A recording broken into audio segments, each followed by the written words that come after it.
Let's look at this study, the 52 greatest chapters of the Bible study. This is the website. It's dtbma.com. It's called the DTBM Academy.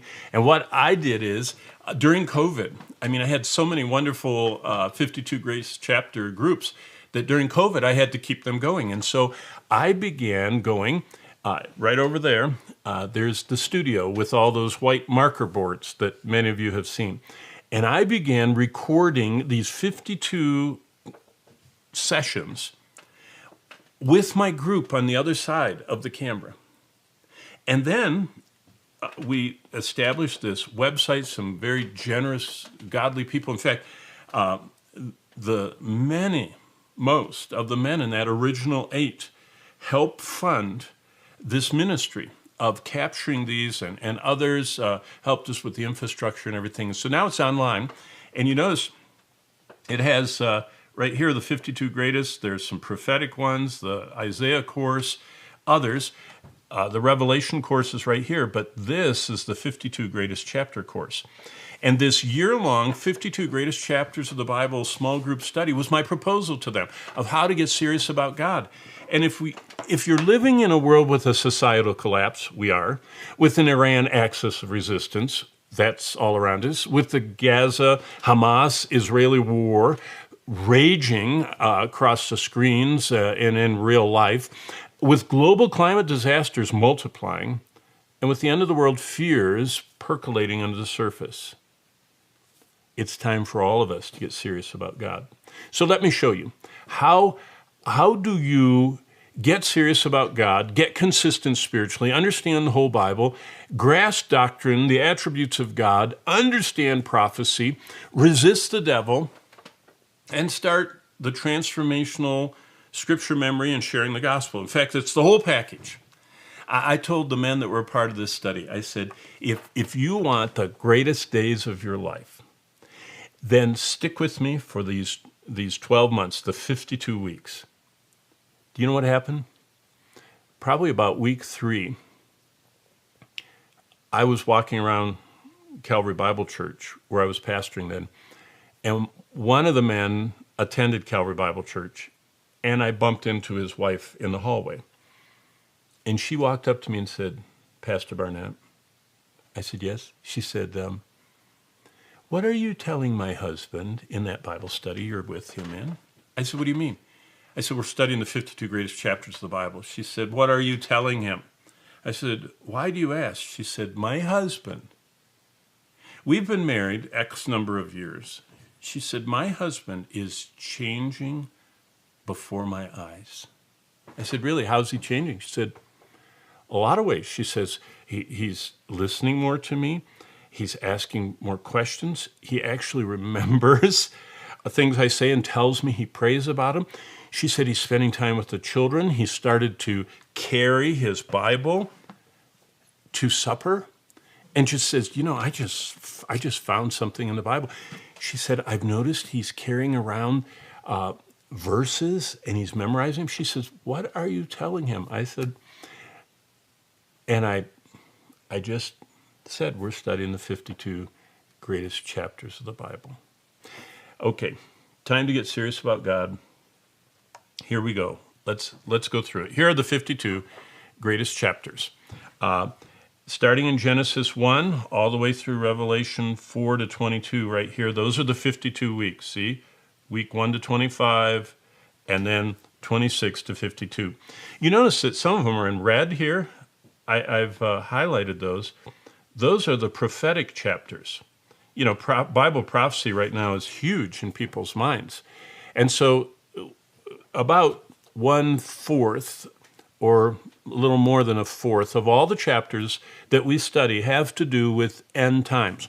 All of them have to do with getting serious about God and evangelism and how to grow devotionally and trust the attributes of God and how to be transformed and sanctified. But some of them are so timely. Let's talk about the bad things going on around us. Societal collapse, we have a whole lesson on that. Right there, it's lesson 2. It's about Genesis 3, the fall of the universe because of sin and Satan's temptations, and we look at Satan's deadly doctrines, the serpent's ancient playbook. I mean, societal collapse that we're seeing around us is Satan's plan, because he's sending his false Christ, the Antichrist. What about the Iran axis? Well, there's a whole section of the Bible, Ezekiel 37 to 39, that explains that God's plan that we watch as the Prince of Persia, that's Iran's infernal plan to destroy Israel, sparks the final war. So everything we see shaping up with the Red Sea Houthi attacks is part of a conspiracy. It's an infernal conspiracy. It's Satan, the god of this world, doing all he can to destroy Israel, right there.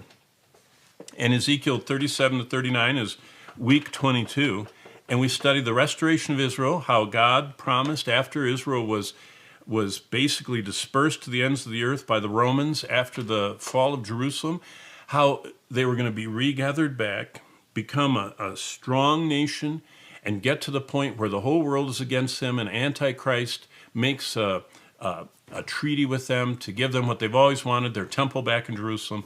All of that, that's one whole week's study that these wonderful men went through with me and that I've recorded for you and that I'm inviting you to be a part of today.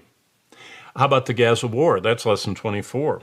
Look at this. What you need to know about the Israel-Hamas war is in Zechariah 12 to 14. It's Israel's role in the end times. World War III and Armageddon is when the whole world goes to war against God, and that's what Zechariah is about. What about the climate disaster? Where is all that going? That's week 48. 2 Peter 3 says the coming new universe and what survives forever and why. And we spend a whole week with God explaining the end of the world and the end of everything and what's going to last and what's worth investing in and how to know how it's all going to pan out. And what about this dread? Well, that's week 52. How it all ends, the end of the birth pangs, the understanding of God's plan for the future of everything. I can't think of anything more exciting than to understand that we're right here and God has a plan. He's going to take his church out of this world, and then the world ruler is going to make a treaty with Israel. God is going to launch these 144,000 incredible missionary evangelists. The world ruler, Antichrist, at the midpoint, after 3.5 years, breaks the treaty. Israel begins to be severely hunted down. They began to seek God. The Antichrist comes to attack. Jesus returns to rescue Israel. He judges all the survivors of the horrific 7-year tribulation. They began living in the kingdom age, the resurrection of the Old Testament tribulation believers, the 1,000-year reign of Christ, what 2 Peter talks about, the first universe is burned up, Satan's final judgment at the great white throne, all people, the new universe, and eternity where God invites all of us to be. That's just one small part of this study that we're going to go through. Another thing that you'll understand is this whole sequence that right now, if you're born again, you're part of Christ's church on earth, that the next event for us is the rapture to heaven, the bema seat of Christ where we receive rewards. The tribulation then will hit the earth. Christ returns to rescue Israel. He sets up his kingdom for 1,000 years. There's a rebellion, and then God says, that's enough. And we have the end of everything, the beginning of eternity.